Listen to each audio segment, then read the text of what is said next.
Yo guys, RDS here. We are live on this late Friday evening to discuss the latest Manchester United transfer news. Senne Lemmens of Royal Antwerp to United deal close. Yes, Manchester United. It seems to look like they might be getting a new midfielder, goalkeeper. Before we get into it, guys, if you're on Instagram, to like, share, and subscribe to Red Devil Studio. Follow us on Twitter, Red Devil Studio X, on Twitch for the same handle as well. Second channel, Red Marvel, links in the description, as well as Red Devil Studio X, where we're streaming a lot of non-Manchester United content.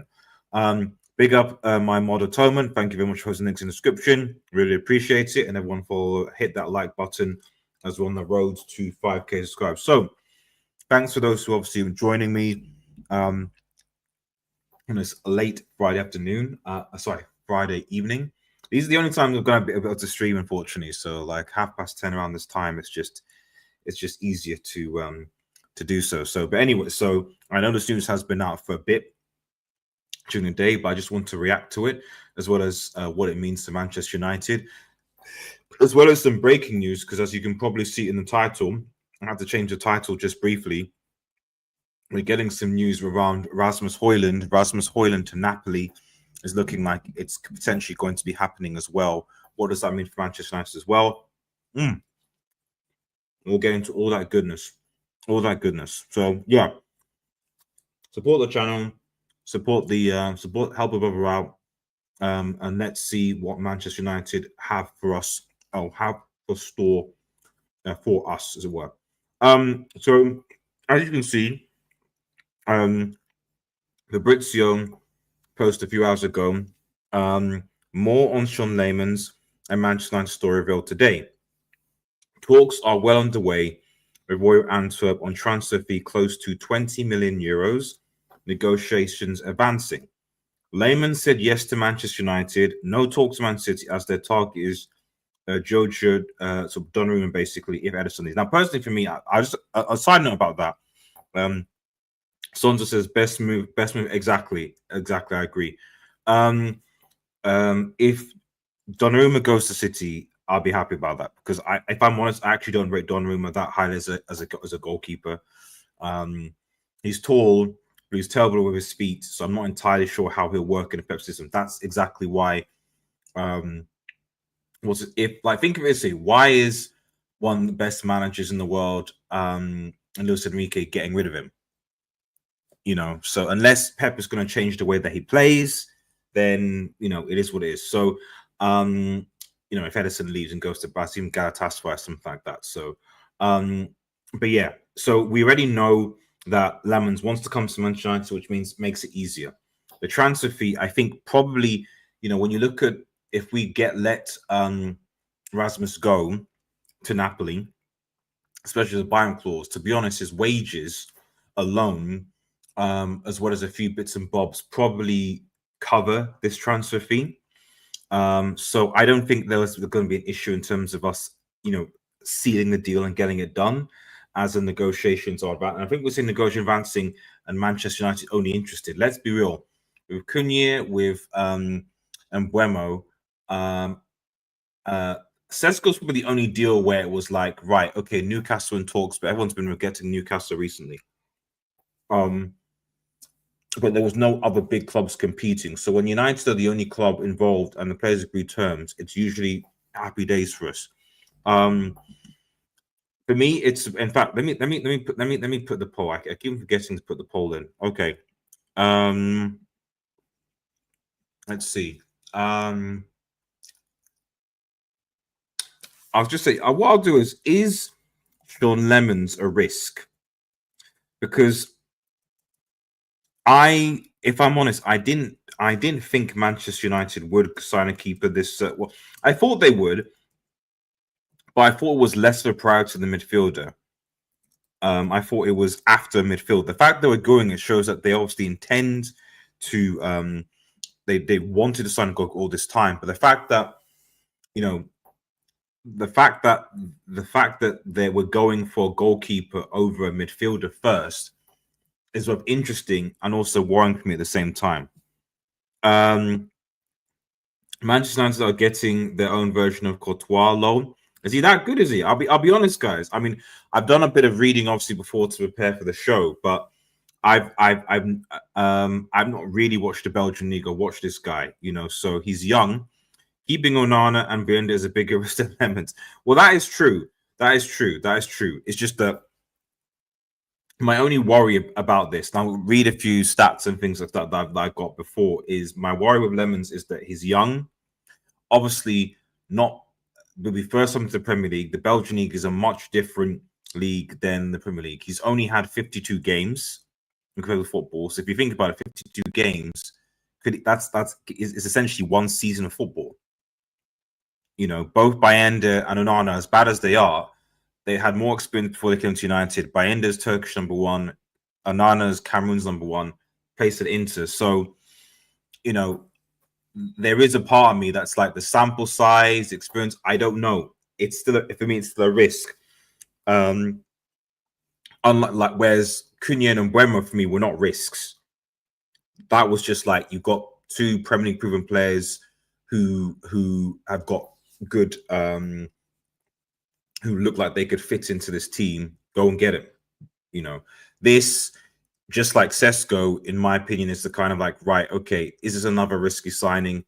I know Manchester United were linked with this keeper at the beginning of the window. His name did come up a bit, so I don't think that this is. I don't think this is a sort of like a snatch and grab rush sort of job, because we have been scouting this guy. So it's not like I'm saying that it's just come out of nowhere. Like we were linked with Donnarumma, and now we're going to this guy. Of course not. Of course not. But it's just something to think about. It's just something to think about. Now let me go back. So because before, darn it, where's Fabrizio?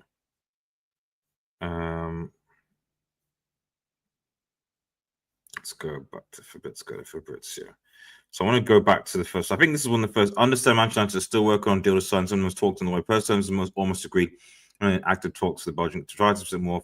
Manchester tried to anticipate more clubs in France. It's also based on exit talks. They're talking about Edison as well. And we'll get to Hojlund in a second as well. So it's clear to me, fundamentally, it's clear to me that if United go for this keeper, we will, we'll probably get him. We'll probably get him. More likely not, we will probably get this guy. So just a few stats for Lemmens, just so you guys are aware. Sorry, give me 1 second, everybody. It's so difficult to multitask. But after the game against Arsenal, I can see why. I think maybe there was a sort of like if we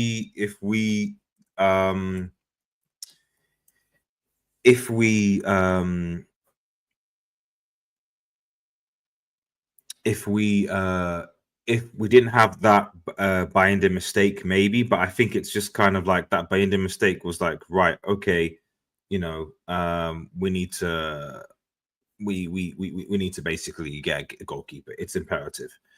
A new goalkeeper, a new goalkeeper, new midfielder, new attack force. United needed a revamp essentially. So, and this is where we are. So it's just unfortunate that we've not completed the midfielder. So let me just quickly look at some stats for you guys.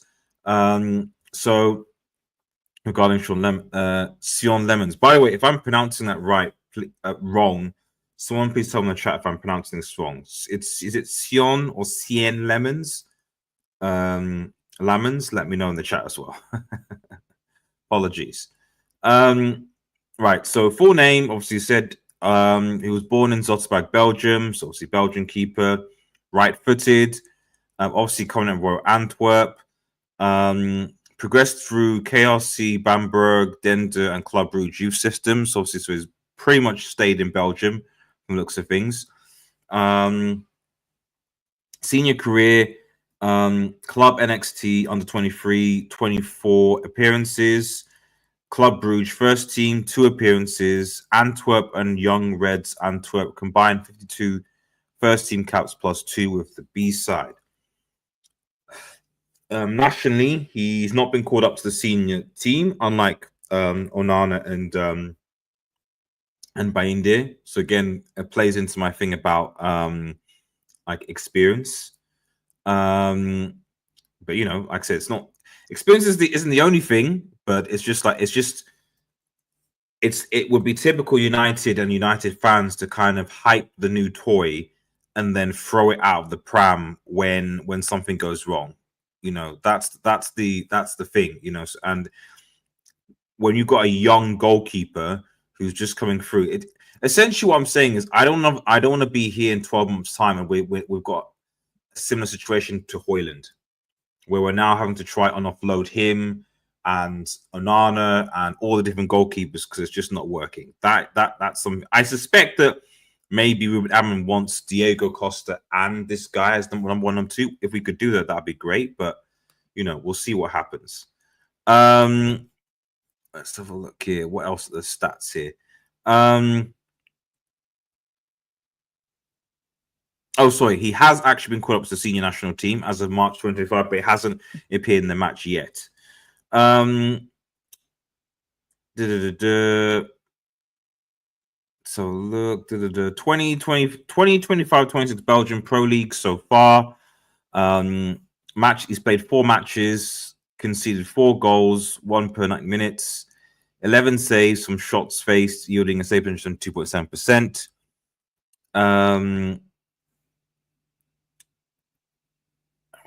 Previous seasons, 2024-25 season, 41 league appearances, 10 clean sheets, so 1.22 goals. Games is conceding on average 1 goal a game. Last season, he had 9 Pro League appearances, 1 clean sheet, 1.67, and 2022 in the first division. So, he's basically had 2 seasons of, in quote, top tier football in the Belgian league. And generally averages about, well, I would imagine averages about maybe 10 to 15, 10 to 12 clean sheets a season. That's what I'm getting.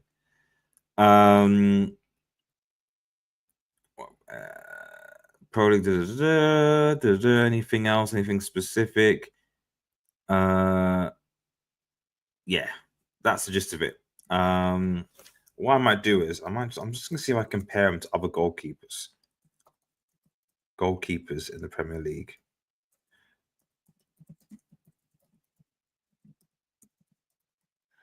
But yeah, I definitely think them. I definitely think. Oh, big up, Robin and chat, man. Hope you're doing well, buddy. Big up, Bit G. Big up, chat. Please like and subscribe. Yeah, please do, guys. Help Old Man G out. It is a late Friday evening. I appreciate most people are going to be resting and sleeping. But you know, it's big news. We've got news to react to, so it is what it is. Let's have a look. So I just gonna search to compare him to other goalkeepers in the Premier League and how his stats compare. So last season, obviously, he had 10 clean sheets. When you compare that to David Raya, who had 13 clean sheets, and Matt Sells, who also had 13 clean sheets in the Premier League. Most saves in the PL, Mark Flecken, Brentford, Aaron Ramsdale, Southampton. Well, that doesn't make much sense because they've gone down. It doesn't really matter. So looking at other keepers, just roughly comparison, Senne Lemmens has an 81.4% save percentage compared to David Raya's 73%, Matt Sells and Mark Flenken, who were the top 3 goalkeepers last season. Slightly on a comparable clean sheets as well. So basically, for his level, like he's doing all right, you know, and his 81.4% does exceed most Premier League figures by a significant margin. You know, whether or not, like I said, 7 clean sheets in 30 games at one point, although it is still below Raya. But yeah, I mean, he's got the stats. He's definitely got the stats. Hey, Brandon, man, hope you're doing well. He's got the stats, but we'll see. I think Lemmens will be a good sign. Do you think Onana is back in on Sunday? I don't think so. I don't think so. I think Onana is he wasn't even in the team.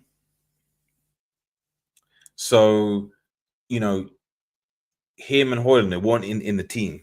They were in the stadium, but they weren't in the team. So what does that tell you? Because then if you drop, because at the end of the day, like, you're gonna need a backup goalkeeper in case something happens.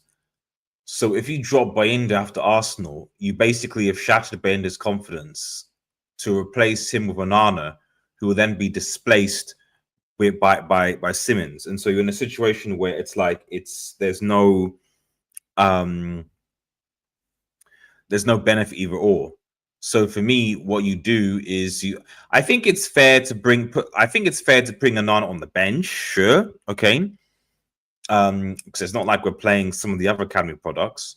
So you might as well keep on the bench, but then you're probably going to have to play Bayindi ahead of him until thing comes. That said, if he makes, as bad as Onana is, Onana didn't usually made a howler once every other game or 3 games. If Bayinda makes another howler again, and we don't get Senne Lemmens, then I would switch him for Onana. I would. No, ideally I'd put Tom Heaton in goal, but that's not going to happen. So I'd switch him for Onana. Tom says, who do you think is more likely to see between Onana and who would you rather have leave? Probably Onana, but the thing is that, like, we've not seen. I don't think Bayinda and Onana is. I think they were just, to be honest, I think they're the level of like Sanchez in Chelsea. But the issue is, this is the thing. It's like what fans need to understand is that, like, Chelsea got top 5 and obviously beat West Ham with a dodgy goalkeeper. You saw what Sanchez did today. Look at the difference. Chelsea conceded that first goal due to a dodgy goalkeeping error. They then come back and put 5 past West Ham away, right? If that happened to United, heads would drop, we would struggle, the other team would get momentum, and then we'd either lose the game or draw. So this is the thing. It's like, we can't be in a situation where we're thinking that that's why the attack, for me, is the most important thing to figure out. Goalkeepers are going to concede goals. We can't just think, right, okay, we want a goalkeeper who can stop every stop and somehow we'll be fine if the up top isn't fixed. If the up top isn't fixed, it doesn't matter. It really, really, really doesn't matter. Because Chelsea and other teams have shown that you can have dodgy goalkeepers and even potentially dodgy defensive. As long as your attack is scoring goals, you can get through. You can build momentum. Right now, our attack is blank. Okay, and so we really need, against Fulham at the weekend, we need Sesko and Cunha and Nabeiro to really fire on all cylinders, because our attack is blank right now. It really, really, really, really is blank. That's not going to be good enough. I agree with you what you're saying. So if Lemmens comes in, who's making way for this? So yeah, I mean, at the end of the day, I think that they'll just put him in the squad. I mean, Tom Heaton is essentially a goalkeeping coach, not being played, so he's probably there.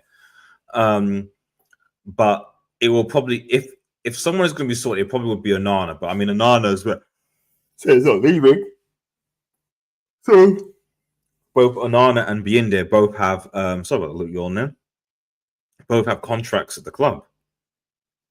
And there's no at least understanding, as far as I'm aware, that anyone is in for those players or wants to purchase those players. So we're stuck with them. And then therefore we need to actually see what happens. But with a World Cup year on, and this is the thing, that I don't understand with certain players, is that if you are at risk of not getting first team football in a World Cup year, why are you still hanging around? I appreciate that, the club football is where your main money is, but, wouldn't you want to play at the World Cup? Like, I understand. I don't get it. I don't get it. I don't get it. I don't get it. I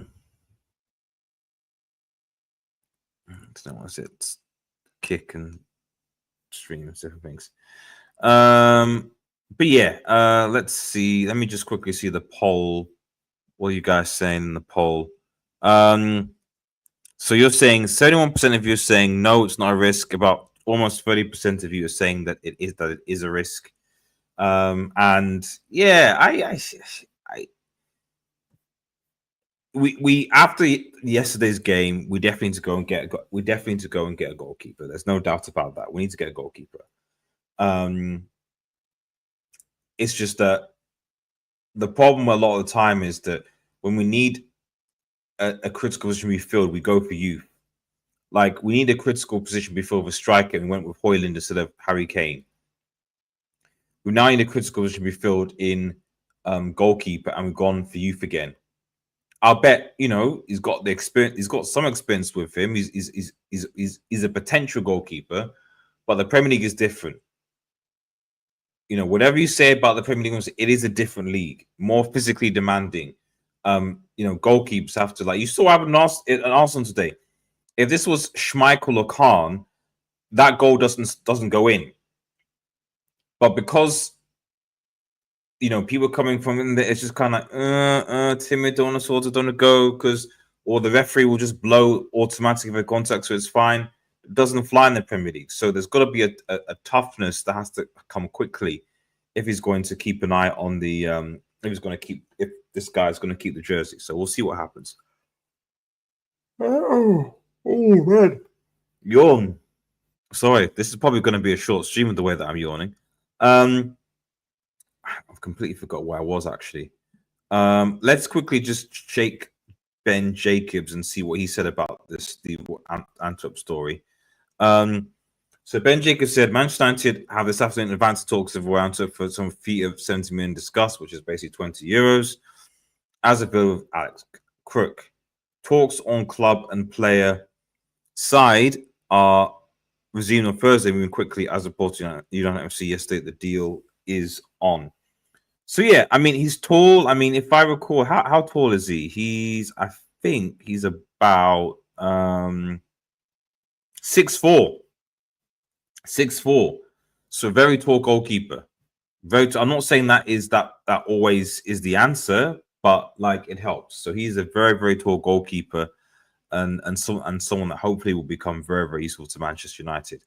But yeah, I suspect this deal is going to be completed fairly quickly. And I think the question is just that how long do you give? This is a problem. It's like, I would have preferred we did this signing before the season started, because now the season started, how long do you give a new goalkeeping signing time to adapt to the Premier League? Just curious. How long do you give? Like, if he has a bad first or maybe second game, what do? You spent the money, you bought over here. Do you just say, okay, well, we can't have you either?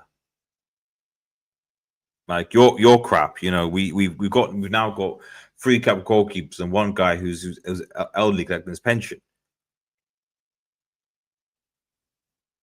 So yeah, it's tricky. But it wouldn't be Manchester United if it wasn't for being tricky. Sorry, guys. I'll be honest, guys. I'm like dozing. I should have drugged myself with some caffeine before I came live. But I'm literally just like, my eyes, trying to keep awake, trying to keep them going. So, but I'm doing it for you guys.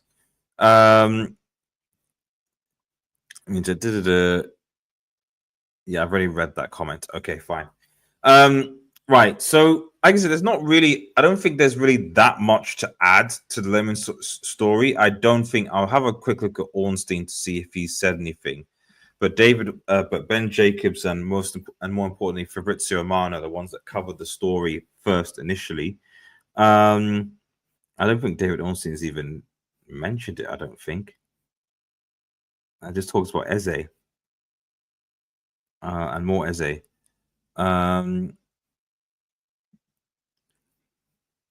And anything from Fabrizio, any updates?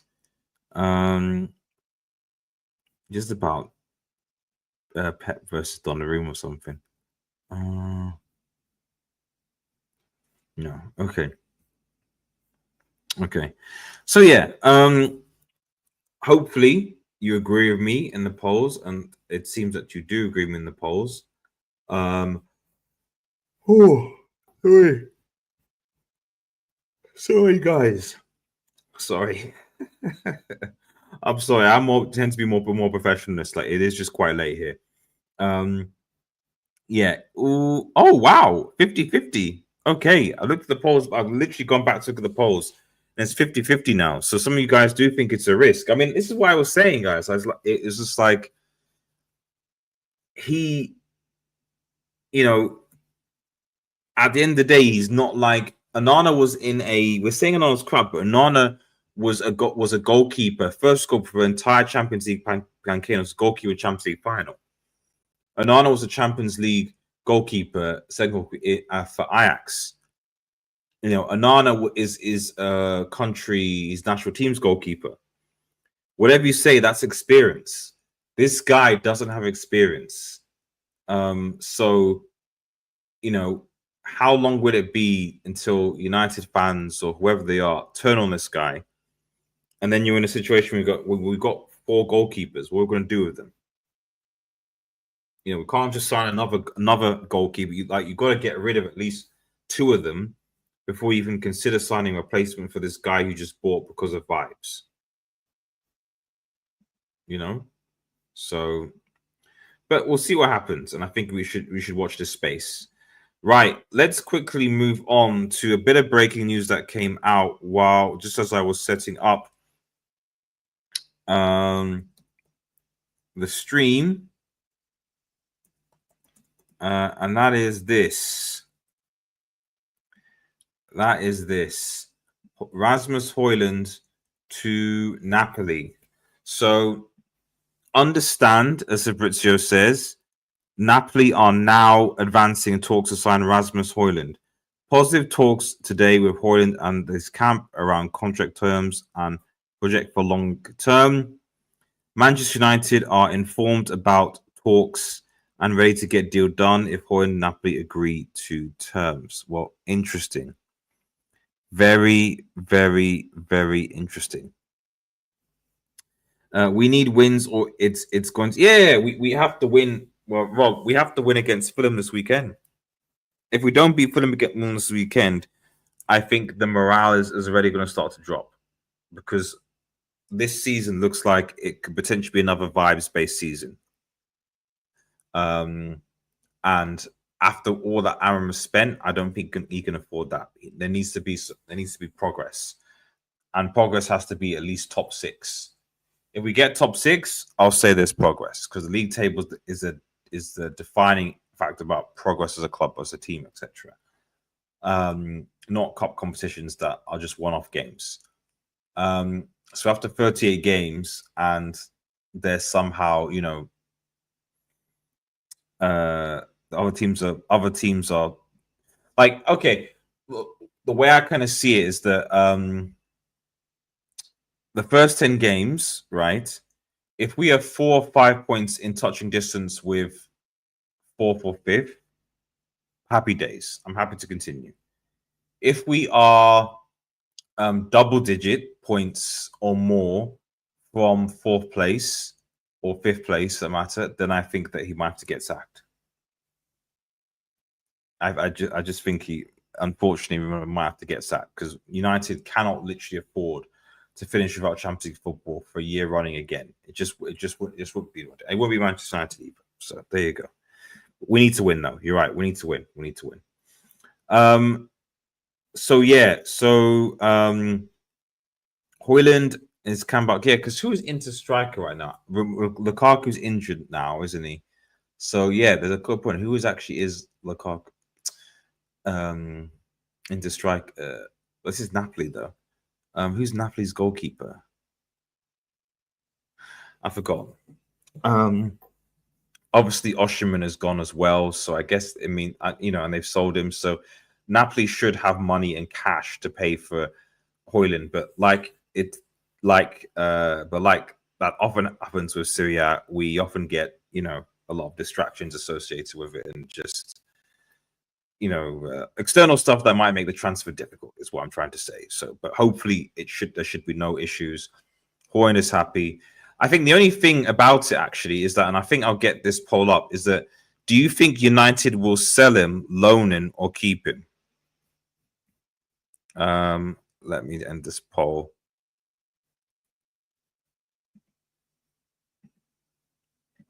I'll put this one. Do you guys think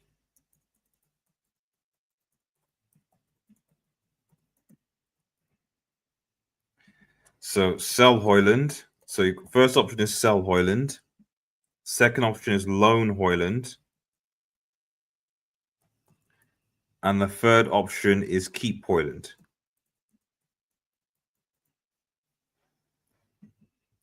So I put that in the chat now. Let me know what you think, guys. I know my opinion, and I think it's possible that it could be. I think probably what will happen is that he will get a loan move, but there'll be an obligation to buy. There will be an obligation to buy and say, "Hey, hang on,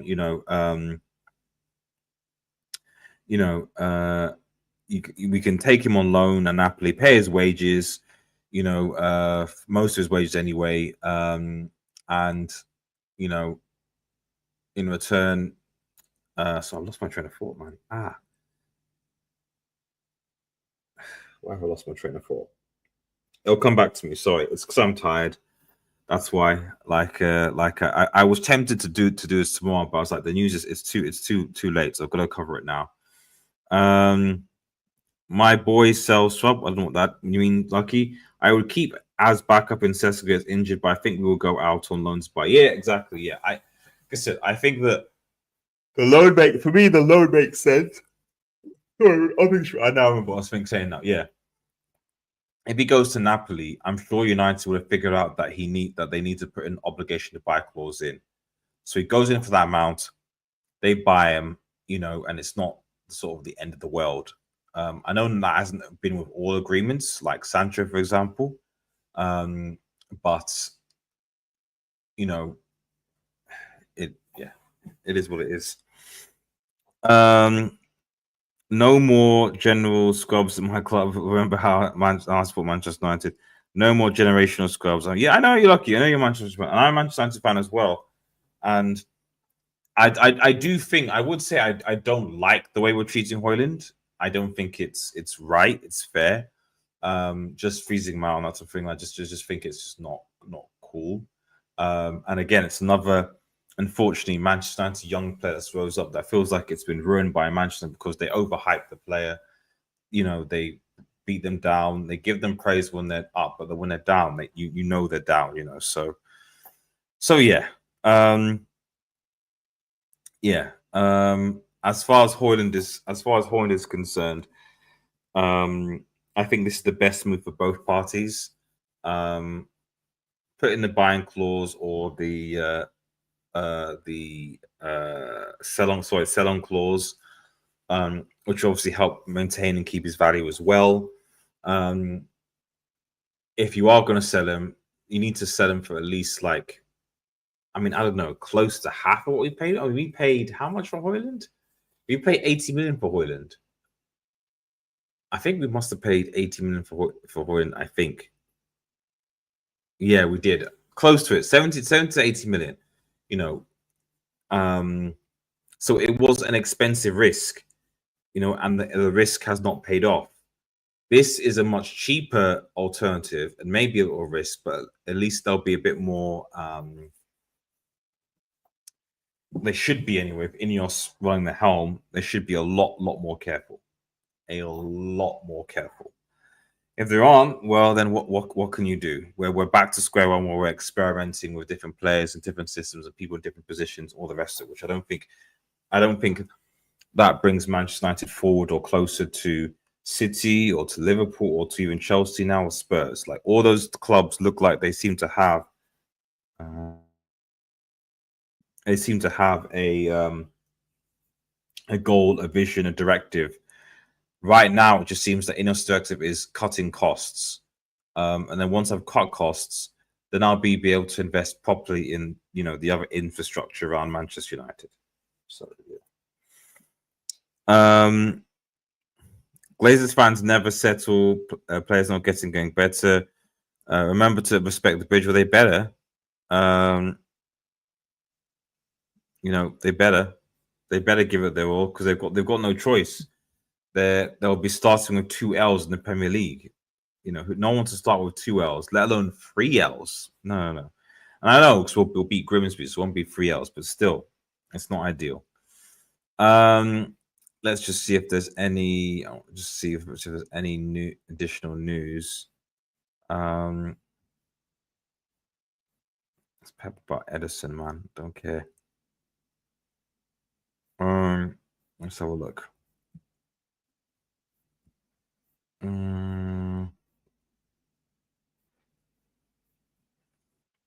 Let's have a look.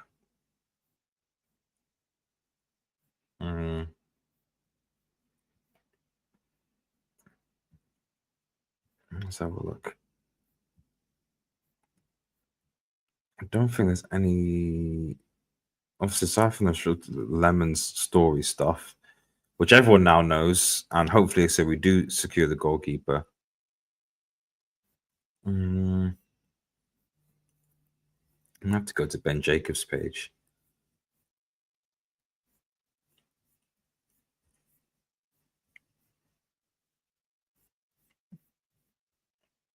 Let's have a look. Oh, I saw a Manchester United shirt. Yeah, so not really much else. But I will have. I'm just scouring into where. Oh, and Indy Cali actually did talk about some of this actually.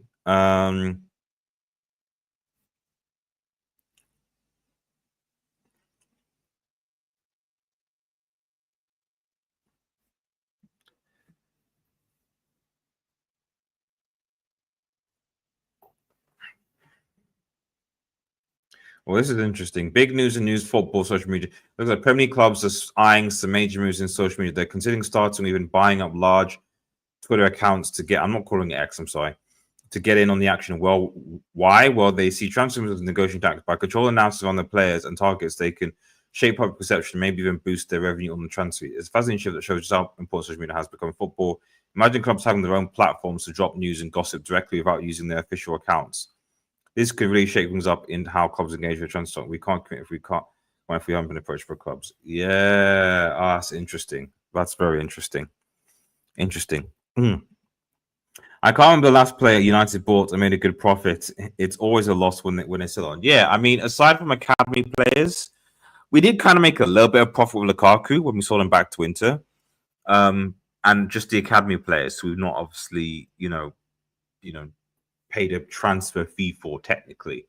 I think the best money we've got so far for transfer is probably McTominay, I think. Yeah, no, McTominay for Napoli, I think. Yeah, it's got to be it. Yeah. Because we sold Alanga for 15 or 20 minutes, something like that, and then Newcastle paid 55. Well, there you go. Glazers out for bank care about players winning the club. Well, it'd be great, but it's not going to happen, unfortunately. Let's quickly just see if Indy Cali said anything after my, social media. His social media post. Yeah,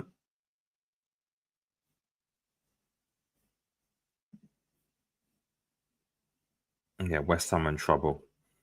They are in deep trouble. Okay. Has Indy Cali said anything?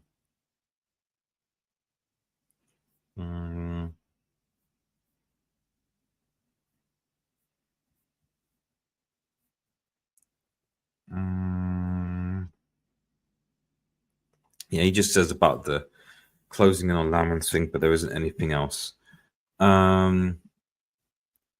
Okay, I'll leave it at that. Sorry, guys. Let's just quickly go back to our main story of our keeper as well, and then we'll begin to round things up. Yeah, I mean, fundamentally, by the way, guys, if you're unsure to like, share, and subscribe to the bottom right-hand corner. it means it means a huge amount. So please, if you get involved in the channel, I'm hoping to bring back either Red Devil Weekly or the United Forum, but it just fundamentally just depends on the interest that we get, because my time is limited. So, but yeah, no, and also there'll be less transfer show stuff because the transfer window is coming soon. So we'll be doing our transfer deadline day stream, at some point, basically. What we can do is because there's not that much additional information to be had aside from those two things. Obviously, we're still waiting to see what's going to happen to Garnacho, Sancho, Anthony, and Malacia. Although last time I checked, Malacia was looking like he was potentially agreeing something. But it's sad that Sancho, Garnacho, and Anthony, haven't. They have specific clubs. Garnacho wants to go to Chelsea. Sancho, I don't know what Sancho wants to do. And Anthony obviously wants to go to Betis, but they're not prepared to pay the fee. And they want Manchester United to cover the loans, So that's the big tipping point. So, but I don't. But the other negative is that if they don't get incorporated, their value is going to go even further down because people go, well, hang on a minute, they don't have any Premier League. Not played Premier League for a while. They're not experienced. They've got this particular attitude. Do I really want that in my club? And that's the problem with these types of situations. So, but I don't know. I'll be honest with you guys. I really, really don't know how this is going to end. I'm glad that we are pursuing the goalkeeper, but there is a big part of me that thinks that we need to sort the midfield situation. We need to sort the midfield situation quickly, because if we don't sort that out, we'll be having another season where United create chances but can't score goals. That's where we'll be. Looking at the poll, a lot of people say loan Hojlund. About 43% say sell, and most of them say keep. So no one wants to keep the guy, but most of you do want to see him loaned out. And then, well, not most, 57% of you, which is most, but just barely, said you want him on loan, and about 53% or 50. Oh, wow. It's 50-50 now. 50% of you want to sell him, 50% you know there. That's the I'll keep it there. Whoever's voting, if you guys remember, if you are new and you haven't subscribed yet, please subscribe and hit the bell button. I keep forgetting to say this. Hit the bell button to enable notifications to know when I go live instead of having to look at the stream. So just bear that in mind. So I'm just thinking.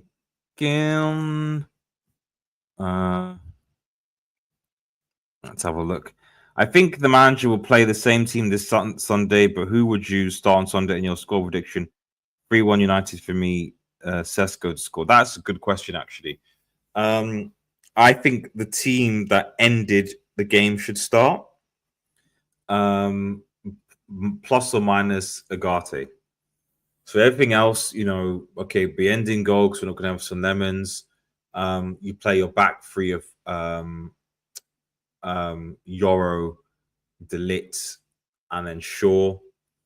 The midfield is where it gets interesting. You're gonna have to. Yeah. Bruno's never going to be dropped, so he's going to be there anyway. So it will probably be. It'll probably be Bruno and Casemiro to start, and then I think Agate will come on in the midfield. He should start Amad over Dallo, unless he's stubborn, which I think he is. And Dorgu obviously on the left is fine, no issues there. Obviously, competition with the other new guy that's come through, Diego Leon. And then attacking wise, yeah, Cunier and Buemo, Sesko. Get Sesko in the game, man. That's all I'll say. Get Sesko in the game. He was okay, I think, against Arsenal. So, but I think that when we get the chemistry between Sesko, Cunha and Bremer going, it's going to be a deadly force. It's going to be pretty solid. But we need to just create that chemistry, and it's difficult when they've not really had a proper preseason together. I know people say don't blame preseason, but it is generally difficult to fit into a team when you decide to just turn up, like towards the end of their preseason, effective, which is what happened with Mbeumo, definitely. What was else? I was reading something, and now it's not here. Where are we? I don't know where it is.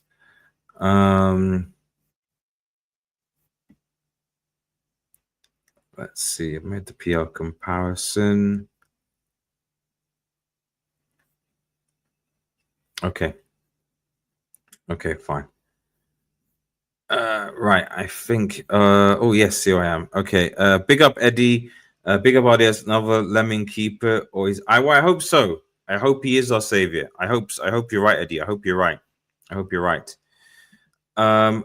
Can't be kept after this tournament, after this treatment. Yeah, Hojlund. Yeah, no.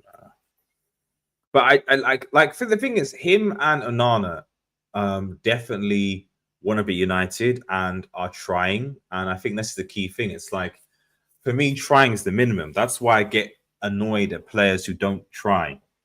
Whatever you say about onana and Hojlund, they tried a lot. It's just that I just don't think they're good enough for Manchester United at this point in time to take us another level.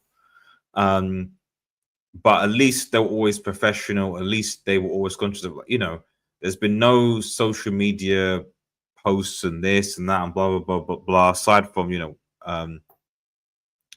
one or two situations, So, that's why I'm like, you acted like the model ideal football transfer, and then you've been treated like like this. And that's the reality of sports and football. Like, you are just a monetary value to people. There's no actual worth, etc. You just exist to just generate income for them and so on. So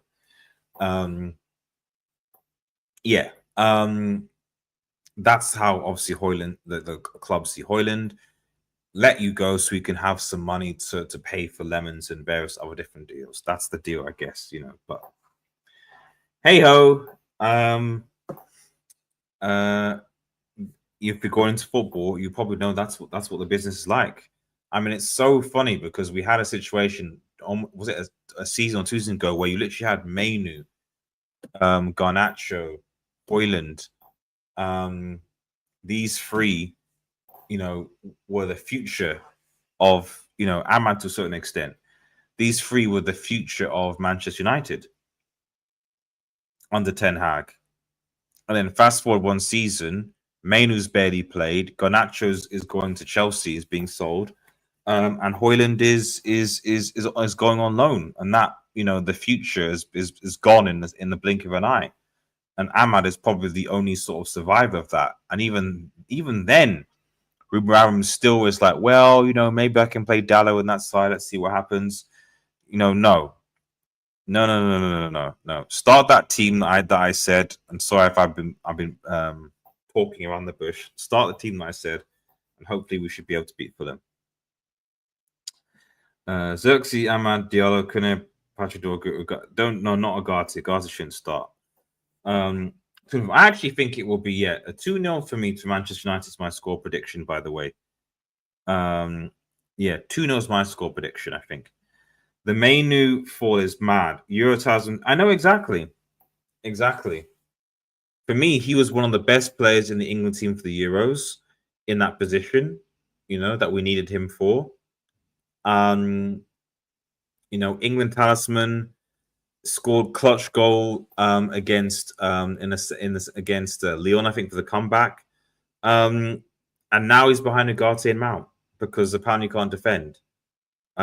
This isn't boding well. This is not boding well for him signing a new contract. And while I am not exactly happy seeing Garnacho go, I kind of understand. But if Mainu was to go, I wouldn't be surprised, but I would be quite angry. I'd be quite annoyed with all the potential that's there. I'd be annoyed.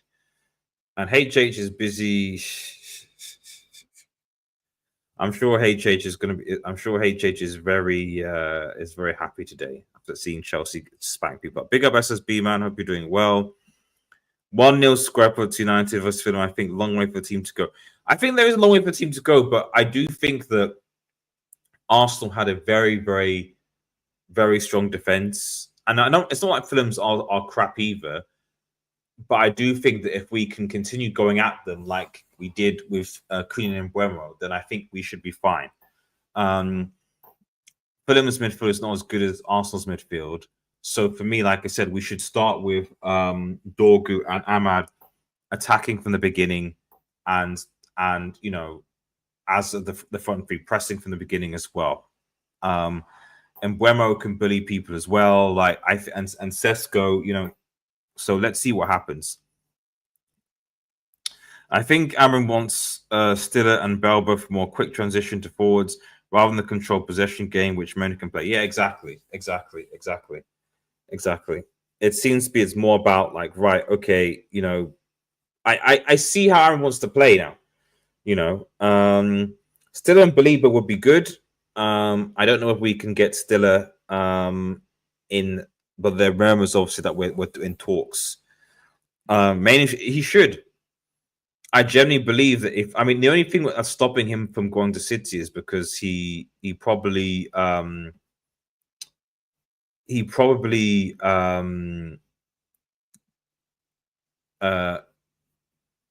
there's, you know, club loyalty, etc. Apparently Matic is going to Sassuolo. That's interesting. But yeah, he probably, he does have some loyalty. You know, he does have some loyalty. That's what I think anyway.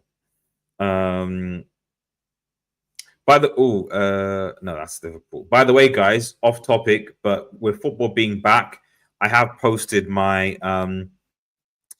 my review on my second channel called Red Marvel for Blue Lock, the Blue Lock anime, which is actually, well, yeah, I think it's pretty, but it's certainly the best soccer anime that I've watched. You know, so maybe there are better ones out there, so that are better. But I think in terms of actually replicating what football is about, I think Blue Lock is actually pretty good. So if you want to support the man and let me know your thoughts, I'll put the link in the description to the video. That is my Blue Lock season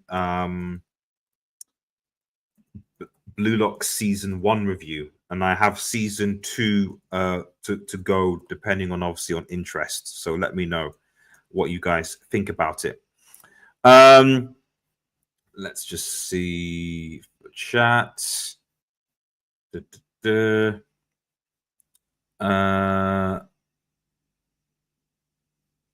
Fulham average. So much we will go more box to box. Now Xerxes, Kuni Ahmed, Diallo, Patrick overlap. Okay. Who would you start in the midfield? I would probably place. Do you do Bruno Nagate? You got it. I'd actually play Mainu and Casemiro. Well, no, I wouldn't, because that, I don't know. Bruno's got to play. So yeah, you got to play Bruno and Casemiro. Because Mainu's not going to be able to defend, and or Bruno being up there, that's not going to work. And Ugarte, I don't know what's happened to Ugarte. I really don't know what's happened to Ugarte. You could try him. Maybe it's rusty, but like I don't know what's happened to the guy. His confidence is just completely gone.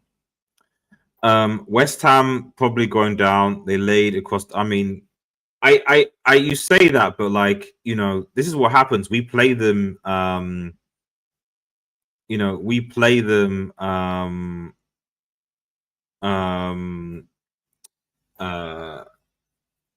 In December, and by then they'll have a new manager. They'll have a new manager bounce. You know, happens all the time. All the time. You know, there's a team that's in bad form. Watch this space. A week before we play them, when they're the pit of the lowest, they'll get a new manager in, and we'll be playing them away, and they'll be cooking. It happens all the time. We can play midfield. Quick left wingers. Did I catch? Yep. Okay. Thank you, Lucky. I think it's going to be Kuni FC. Aram Safari's tactics is lackluster. Could get better, though. Obviously, yeah. It's going to be Kuni FC. I mean, I will still see what Sesko does, if he does anything. But hopefully, the thing I'm going to Sesko is like, come on, get at least 15 goals this season. Give us some aerial presence so that when we get set-pieces in, we can get something from there, and just try and bully defenders. Like I just want an attack that actually, like, at least feels like it's causing the defense some problems. That's all. If we can do that, then fine. And in fairness, we did, even against Arsenal.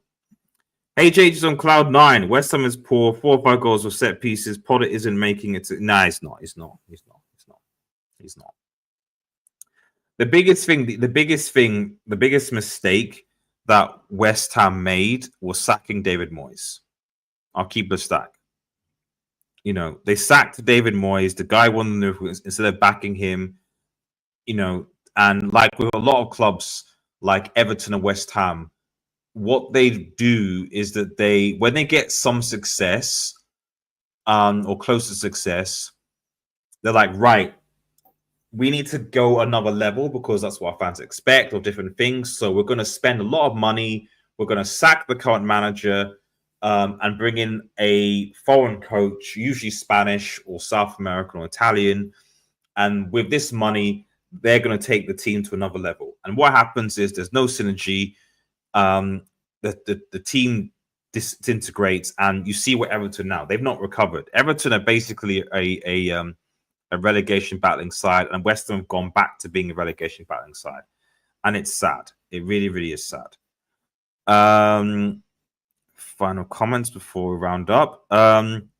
Geez, more people are tuning in now than at the beginning. Chelsea problems are still. Oh, yeah, they're still living the Palace game. Yeah, I mean, West Ham are Sunderland dunked on them. Sunderland dunked on West Ham free zip, and also they were a similar set piece type thing. So I don't know what Potter is doing in terms of his coaching, because they scored some set pieces as well. So you lost to recently promoted Sunderland, and then you got baptized by first game of the season as well. When they scored the first goal, I was like, okay, first game season at home, they're okay. First game of the season, they get sacrificed. If you're going to lose your first game of the season, don't get baptized. Nah, not good enough.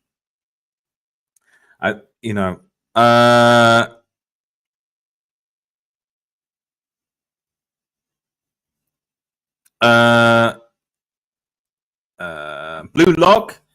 Yeah, I'll check the review. Thanks, Eddie. Appreciate it. I said I hopefully have season 2 out soon. I'm trying to post more on my second channel now. So partly because I don't want to just talk about Manchester United, but also because I'm just prepping for what is going to potentially be a negative season. So yeah, I need to have other stuff to talk about. That's the mic. True RDS management. Yeah, a new management bounce will help West Ham. That's why Potter will be sacked before. It's typical. It's what happens. You don't want to play the relegation teams at Christmas time, because teams that are doing badly often sack their managers around, I don't know, middle to beginning of November time. That said, to be honest, I've not actually seen in the Premier League a new manager bounce for a while, because a lot of the bottom teams did it. Leicester sacked their manager. It didn't work. I think Southampton didn't work. So even us with Amorim, we sacked the manager. Do we get a new manager bounce? So maybe this new manager bounce thing's a myth, because I can't remember the last time, whether it's United or other teams, where I've seen a new manager come in, as in they came in during the season and there was a new manager bounce. I can't remember the last time it's been seen, but maybe someone has an examples in the chat. Yeah, West Ham players are trash. Get that. I think Wolves, West Ham, and Burnley go down. Wasn't going down would be bad. It would be bad for the league. Yeah, I mean, it's interesting because Sunderland actually looked good. I did say Sunderland were one of the teams I think would stay up. I thought some of their buys have been quite smart. It looks like they have a plan. Whereas West Ham look like the owners look like they don't give a crap, which is quite odd. I don't know what's happened behind the scenes, so I'd have to do some research. But it literally looks like the owners don't care anymore, which is so strange because a few years ago they won a Conference League Cup trophy. You know, they did well in the Europa League, like they were in the Europa League, and then now they're just not interested. And I don't know whether it's because of they just can't compete, you know, with Newcastle, with Brighton, with Palace, with all these different mid-table teams. Because what's obviously happened is a lot of the in-quote mid-table teams have gotten better, have gotten organised, got improved. Wolves have gotten better. Brighton have gotten better. Forest have gotten better. You know, Fulham have gotten better. So, you know, a lot of these mid-table teams competed. How can you compete? How can you compete? So there is that. Yeah, no one will save them. I agree, Lucky. One thing I'm certain is that Manchester won't be no. The idea to mention no, United are going to be in a relegation fight. But we can't finish 15th like we did last season. United's goal should be top 6 at least. You know, at least, especially given the league. You know, so as I've said earlier in the show, if United are say 4, maybe 5 points from top 4 or 5 after 10 games, I'll be like, right, okay, fine, okay. But if we're like 8 or 9, then I'll start to get a bit worried. If we're more than double digits, then we might have to be thinking about a new coach potentially. Because, and if we're in the top 4 or 5, happy days. Because come Christmas, we actually have a good Christmas. Our first 10 games are incredibly difficult. In fact, I'm going to go through them again. Let me just, before I go through them, let me just check that there's been no latest transfer news because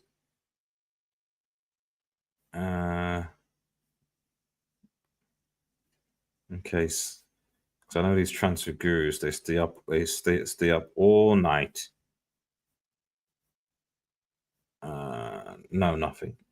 Okay. Let me just quickly get the fixtures up.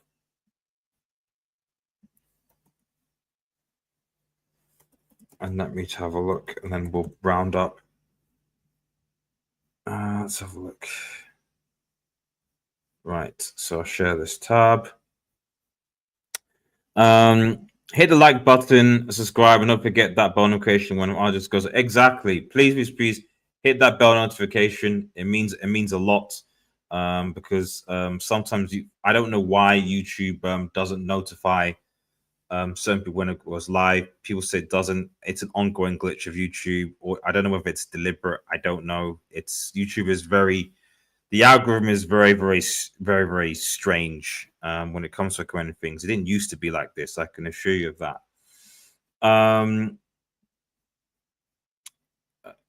What did I do? I'm here. Yeah. I'm going for two. Great insurance plan. The SDX channel. Can't put all your emotion on this current generation. It's partially why I'm doing. Exactly. Yeah. Exactly. Yeah. You can't put your emotion on these players. It's just not worth it. So I'll be doing the watch long. So we're doing the Fulham watch long this weekend. So get involved into that. Got involved with that. Make sure you tune into that as well. But yeah, I don't think I can do just footballing content anymore. And so if you see me doing more on that channel, that you'll know why. And also, I want to try and get that channel to at least 1K subscribers by the end of the year. That's a difficult goal, but it's a goal. So let's see. Send likes, keep hitting the like button, please do, guys. West Ham don't care, same as Everton don't care as well. That's true. How long do you think the manager will get to his thing? I hope he gets time and gets the backing. Like I said, it just depends on where we are. I think I would assess things at 10 games. So if we look at, so speaking of which, I've got the fixtures here. So, right. Okay. Obviously lost to Arsenal. Fulham away. Okay. You got Grimsby Town should be a win. Easy. I'm gonna ignore that. You got Burnley at home, which should be a win. Okay. Fulham away is going to be difficult, and I think I think if we beat Fulham away, I'll be more confident because that's the type of team that United need to beat to be close to top 5, 6, etc. You probably beat Burnley at home. We should beat Burnley at home. Then you've got City away, which is always going to be tough. Although we beat them there last season in our worst ever league run, so riddle me that. It depends on how City play. But you know, City, Chelsea, and Liverpool to a certain extent are playing basically bum teams, and so they're going to have a momentum going in. We've actually started in a difficult situation. So you know, first 4 games, Arsenal, 5 games, Arsenal, 4 games, sorry, Arsenal, Fulham, Burnley, Man City. I could see us drawing this game. I'll be honest. If that's my worst case, we draw the game. That's 1. We beat Burnley, potentially a loss to City. Chelsea, I think we can beat Chelsea at home. I think with the attacking thing that we got, I think we can beat Chelsea at home. I still think Chelsea have weaknesses. They've improved their attack though. So, but defensively was okay. And I think by then, hopefully Lemmens has come in, is settled. So I think we can beat Chelsea home. 7 points. We can beat Brentford away. That's another 3 points. That's 10 points. Sunderland at home, we can beat them. 13 points. Liverpool away, I think that's going to be another L. Brighton at home, draw. Nottingham Forest away, I think draw. So how many games is that? I think that's 1, 2, 3, 4, 5, 6, 7, 8, 9, 10. Yeah. So like Mike says there's like 15 points from 30 games.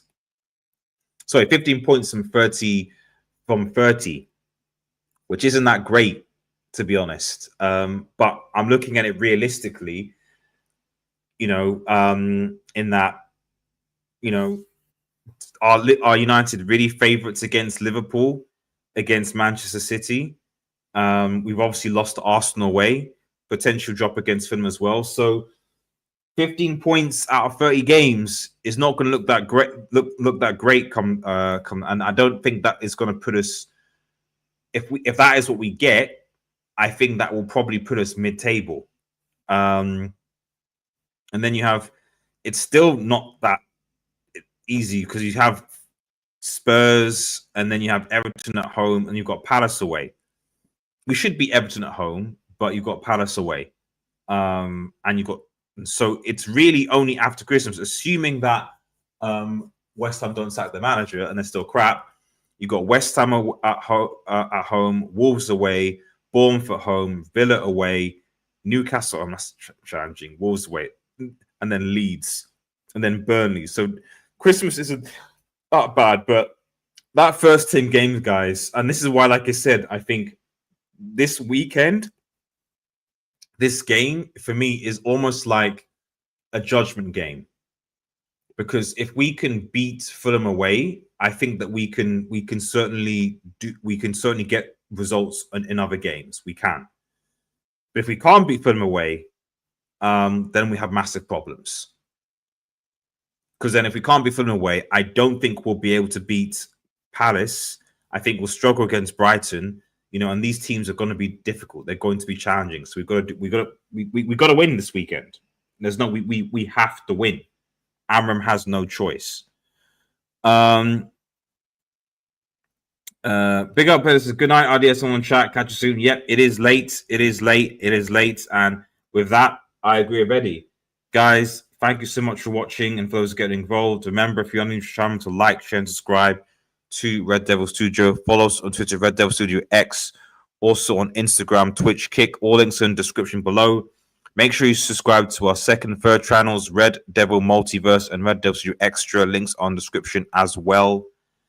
Have a nice day, guys, and cheers. Peace.